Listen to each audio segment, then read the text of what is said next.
All right. Hello again, Avengers, and welcome to another exciting daily vlog. This is daily vlog number 674, and today, because I have been on this kick about game design and mechanics in tabletop RPGs, and a new RPG has just launched, I got a bit of inspiration. Uh, Resolving around a topic we've discussed before in tabletop RPGs, which is the idea of dual wielding. Now, in my original dual wielding post, I talked about some of the issues some people have, going, well, it's not realistic, it's not a real thing, and completely disproving all of that. We have crap tons of historical proof that dual wielding was 100% a thing, both in duels and on the battlefield. It's just an extremely difficult thing to master, and so it just wasn't widely used because it required a lot of specialized training. And we talked about which tabletop RPGs really get that kind of power fantasy down of the like drizzed like character that wades into battle, swinging their swords around like crazy and doing all this amazing stuff. We tend to see it a lot in wushu style movies where you will have a character come in with a pair of weapons. A lot of times you'll see it in kung fu movies. There will be a pair of nunchucks, or a pair of kabuto sai, or twin swords, stuff like that, and it looks really really cool. And tabletop RPGs as a whole really haven't been able to capture that. We talked about D&D kind of relegates it down. Yes, if you're holding an additional weapon, you get one extra attack, and that's it. And that tends to be a really, really common way to deal with it. The other is to give massive penalties in order to dual wield, to basically make it statistically impossible until you're relatively high level, and then even then you're still going to be limited to a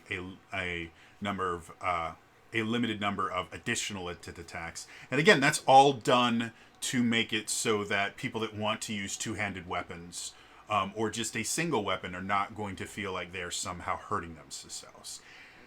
And then Daggerheart comes along, and Daggerheart has a very different take on how dual wielding should work. Now, excuse me, I'm going to preface this by saying I do not think the current version of Daggerheart does dual wielding well. I'm not a fan of it, but I think they're touching on I think they're accidentally touching on a way to do dual wielding that is very different from anything else I've seen in tabletop RPGs thus far. And I would really love, if you guys know any other tabletop RPGs that do something similar to this, put them in the comments down below. I want to look them up. When you guys do give me tabletop RPG recommendations, I definitely look them up. If there's something that's cheap, I will generally, and that I can buy, I will generally pick them up as soon as I can. Otherwise, I just kind of bookmark them so that I can come back to them when I actually have money, which is never, but we'll deal with that later. So, the way dual wielding works in Daggerheart is you have two different kinds of weapons. You have primary weapons and secondary weapons. And they don't ever really describe it as two-weapon fighting or anything like that. It just gives you access to a different weapon that you can attack with. And there are limitations. There is a system called the burden system in Daggerheart, where basically your weapons will either be one or two-handed. And if your primary weapon's burden is two-handed, you cannot have a secondary weapon. Excuse me. You cannot have a secondary weapon equipped because you don't have enough hands for it. So in that way, they are basically describing, well, you have one of these weapons in each hand. However, with a few exceptions. They're basically just there to allow you to attack with a different weapon without having to deal with trying to draw a new weapon or something like that. There's like I said, there's a couple. There's a couple exceptions to that. The dagger and the short sword.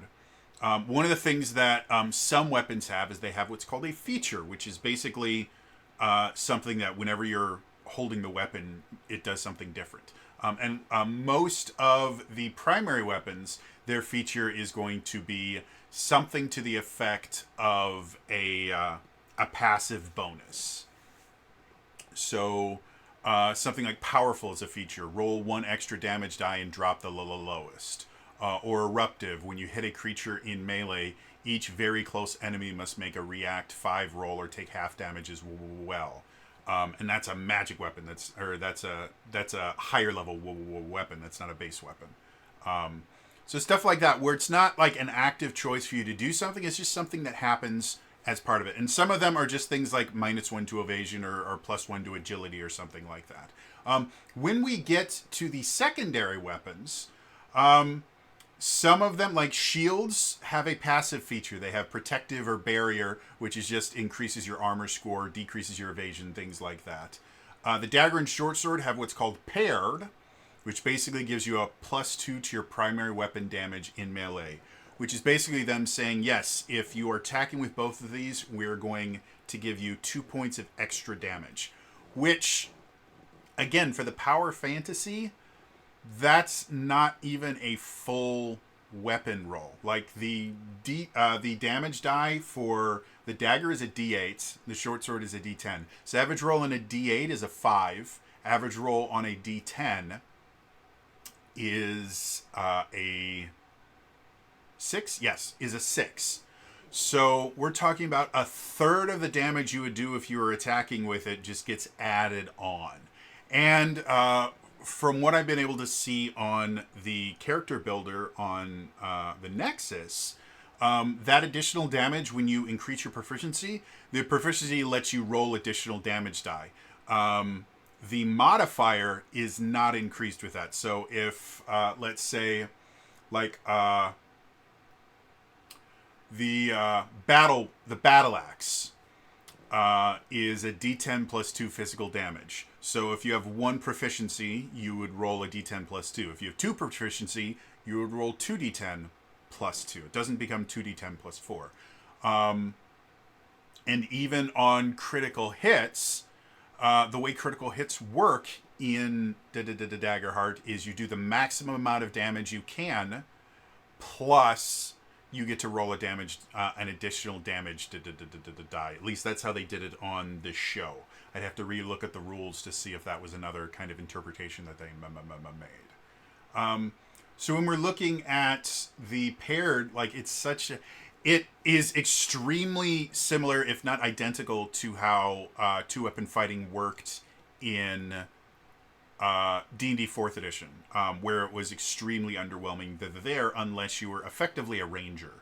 There was a bunch of powers the ranger had that if you were 2-weapon fighting, you could get additional attacks and stuff, and that was actually cool. But literally everybody else that wanted 2-weapon fighting, you just got a flat bonus to your damage roll, and it was a small bonus. And in 4th edition, where all the numbers are really big, it was unnoticeable. Like you literally, it would never be the make or break in combat that you were able to get an extra damage or 2 out of your main attack. When you're doing 4d10 plus 6 did a damage, an extra plus 2 doesn't mean anything. So not particularly fond of the paired thing, but the next 2 weapons that are considered secondary weapons do something that I find to be a little bit interesting. The whip, which if you remember correctly, I mentioned that the whip being a secondary weapon and not a primary weapon, infuriates me to no end. Whips are super, super cool. And I want to make my Castlevania fan character. But the whip has a feature called Whip Crack. Mark stress to scatter enemies in melee into close range. And I didn't quite understand this until I saw it used during the Critical Role one shot. Because again, they use terms that I'm not particularly fond of because they have words that are a little bit too similar to each other. So you have melee range, you have very close range, which is within about 10 feet, and then you have close range, which is within, I believe, is within about 30 feet. So whip crack, you mark a stress to scatter enemies in melee into close range. You are basically knocking back enemies roughly 30 feet. Which is really interesting. From a control standpoint, that is really, really powerful. Especially if you want to do something like bottleneck a doorway or something. Like you put your biggest, strongest, toughest to hit person in the doorway, but creatures are already coming through. You can use a whip crap to knock them back or scatter them. They don't really define what scatter enemies means. But you do that, you scatter them back, and then your big dude comes in and just blocks the way. And because of how the action system works in Daggerheart, that is a very possible combo that you can make, because as long as nobody rolls fear or fails a check, or the person doing the whip crack doesn't roll fear or make it or fail a check in that point, then the other person can just immediately go, I'm going to move in and defend.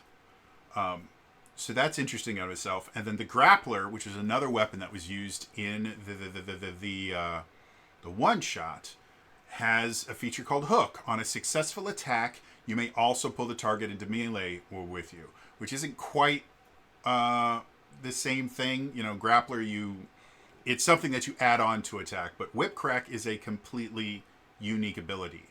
And that's something that I think could be really interesting from the idea of game design and two-weapon fighting in general.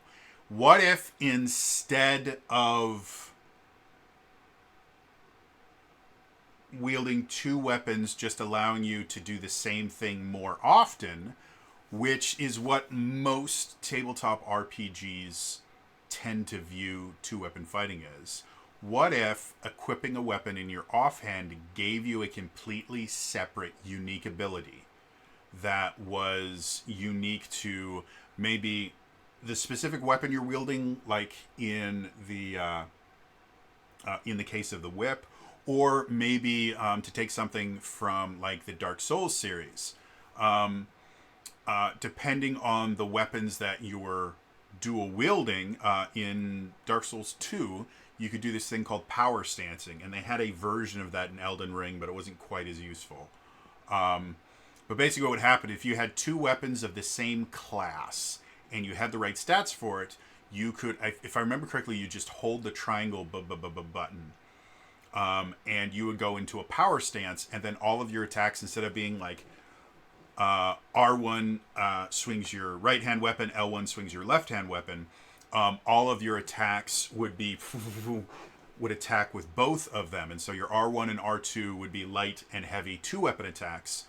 Your L1 would be a block, and then I can't remember what your L2 did. But basically each different weapon category would have a different set of combos and things like that when you power stanced. So what if, for two-weapon fighting, instead of just being able to do extra attacks, you would have either a unique ability linked to the weapon that you're putting in your offhand, or depending on the effective class of weapons that you have in both hands, there might be a table of, well, if you're dual wielding swords, you get access to this additional ability, whereas if you're dual wielding hammers, you get this, or dual wielding whips, you're the coolest person ever and instantly win the game. I think from a power fantasy aspect, I think that is significantly more interesting than, hey, you can just do an additional attack. It would mean that you would have to decide not to do a regular attack or any of the other abilities that you have, and instead you'd have to use your action to do one of these dual wielding abilities, which would allow you to balance it by going, hey, all we have to do is make it so that whatever the dual wield ability is, it's not more powerful than the abilities that you get from two-handed wielding or casting spells or whatever you want, and allows you to balance that, but also you have to, okay, well, how can we make this cool? How can we make this interesting? And I think that, to me, that would be one of the better, if not best, dual wielding systems I could see in a tabletop RPG. Again, I'm a big fan of the D&D 4th edition, 13th Age, and now Daggerheart aspect of, instead of I'm just going to make an attack, you get these powers. And the powers allow you to make attacks, but they also have flavor added to them. I'm a big fan of that. I think it makes the game more fun. And I think it goes a really long way to balancing the martial caster disparity. I have called that particular phenomenon like 7 different names at this point, and my brain never remembers what I've called it. So feel free to correct me in the comments for whatever we want to call that this week. But, yeah, so I like the idea that by equipping a weapon in your offhand, you just get access to a new ability. Not additional attacks or anything like that. Despite the fact that I think that does kind of fit the power fantasy, it's really hard to balance that. And especially when you look at things like, I've had conversations with a few people about 3rd edition, where even when two-weapon fighting is viable, like after about level 7 or 8, where you are hitting on a regular basis, as you get to higher levels, monsters start getting this stat called damage reduction, which is basically every time they get hit, they take off a certain amount, which normally would not be a huge deal.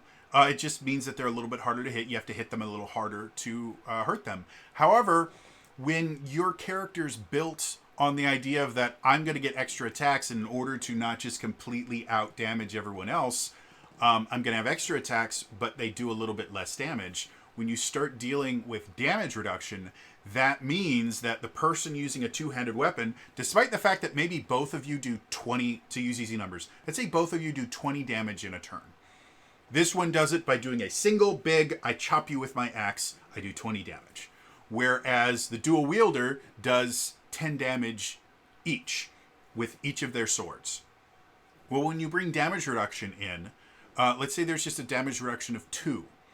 Well, for the big axe dude, he goes clunk, and he still does 18 damage. However, the guy using 2 swords, as he hits, each one of those attacks is reduced by 2, so he only does 16 damage. And the more attacks that exist, the worse it's going to be for the dual wielder. And that's one of the reasons why dual wielding was not particularly great or utilized a whole lot in 3rd edition 3.55. Damage reduction at high levels, which is the only place where you could really do it. You couldn't really dual wield at low levels. Made it next to useless. You were always going to be handicapping yourself compared to using a single weapon or a two-handed weapon. So this generally is going to get around that. You're still going to have the same number of actions. You're still going to have the same amount of damage possible, but your offhand weapon is going to let you do it in a different way. You know, I like the whip crack thing because that doesn't technically do damage. It's just an amazing control aspect. Which, if you've watched any of my videos, I'm a huge fan of control-based classes. If you don't know what that term is, control is basically being able to manipulate the battlefield in some way, whether it is moving your allies, moving your enemies, putting out status effects and things like that, canceling turns for enemies, giving additional actions to your allies. Basically anything that affects combat that isn't actually physical to the damage. I really enjoy playing control-based characters. I think they're really, really fun. and they do require a lot of knowledge of everybody else's abilities at the table, which I like. I like being the person that kind of knows everybody else's character well enough that I know I can set up this particular character really well by doing this, and I know that the player is going to be able to do that. I get it from years ago, back when I was in high school. I I was in a jazz combo. I was actually in quite a few different jazz combos, but there's one in particular where for a semester, me and the two other dudes in the combo just spent eighth period every day, 5 days a week, doing nothing but learning improvisational jazz. And we would play the same like dozen or so songs over and over and over again, just trying to find new ways to improvise to them and do different things like that. And because of that, we got to know each other really, really well, to the point where the final concert that we did together, we basically had a jam session live in front of an audience where we're playing a song that we've played many, many times before, and one of us is doing a solo. We open up the middle for solo stuff, and one of us is doing a solo, and he just kind of nods to the rest of us, and we just start playing. None of it is written, none of it is planned or anything. It was a quick nod, and we just started doing it. We knew each other so well that I knew that if I played this note or I used this syncopation, that the alto player was going to do this, and then the bone player was going to do this, and it was amazing. And so translating that to tabletop RPGs is something that I enjoy doing, and control-based classes do that. But you could just as easily have the grappler, instead of on a successful attack, you can draw them in. You could turn it into, make an attack, and instead of doing damage, you can draw them in or move them somewhere else, collide them with another enemy, give it some real control aspects to it. Or even something as simple as make an attack. If you succeed, you can bring them in and use that character as defense. They will raise your armor class or your evasion, or whatever you're going to call it, by this much. Or any enemy attempting to attack around them has disadvantage, or some aspect of a punishment for being able to do it. Like, those are really, really cool abilities that in a lot of different situations could be absolutely essential. And so, yeah, like I said, I don't think that was the intention, especially since, after looking at all the different secondary weapons, there's really only two that I found that have this this additional ability. You have the whip, and then at tier 1, so levels 2 to 4, you can get what's called a parrying dagger, which has the features parry. On an attack against you, roll this weapon's damage dice. If any match the attackers, they're removed before damage is totaled. So again, it's not a complete new ability. It's simply something else that you can do. And that's really it as far as these different abilities. So again, I don't think this was the intention of Daggerheart. However, I think they accidentally stumbled on something that could be really, really good. So, yeah, overall, I thought it was an interesting idea, and I'd be interested to hear everybody's thoughts on the idea that dual wielding doesn't just give you a bonus to damage or give you extra attacks. It actually gives you unique abilities that you can't get without dual wielding. It could even be something that is built into the weapon's stat block. It's like attack, damage, blah, blah, blah, and then when dual wielding, you can use this ability. Or again, it could be a table based on two long swords do this, 2 short swords do this, 2 scimitars do this. You can get as big or as small as you want. Obviously, the more options that you give, the more robust the system is going to need to be. And I think more options are generally going to make for a better system in this particular instance than less options. If dual wielding only gives you, no matter what you're dual wielding, it only gives you one additional ability, then that in and of itself is going to feel really underpowered. You want to feel like you're rewarded for dual wielding a particular kind of weapon.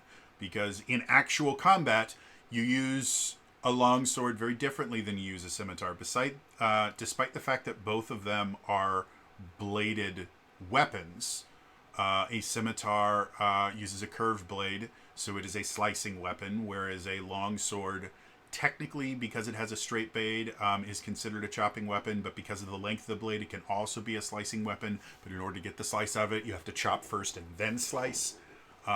So they're used very, very differently. You know, a rapier and dagger is used very, very differently than dual rapiers in the same fighting style.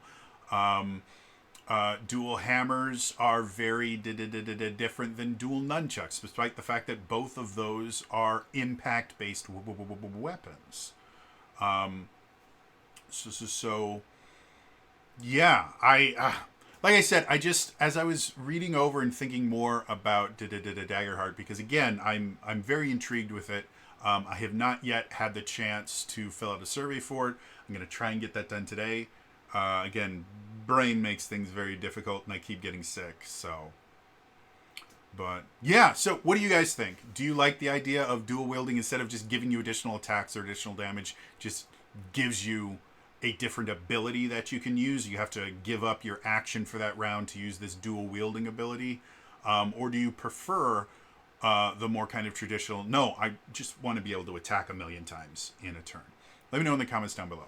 Otherwise, again, that is all for me today. I will see you guys next time. All right? Bye-bye.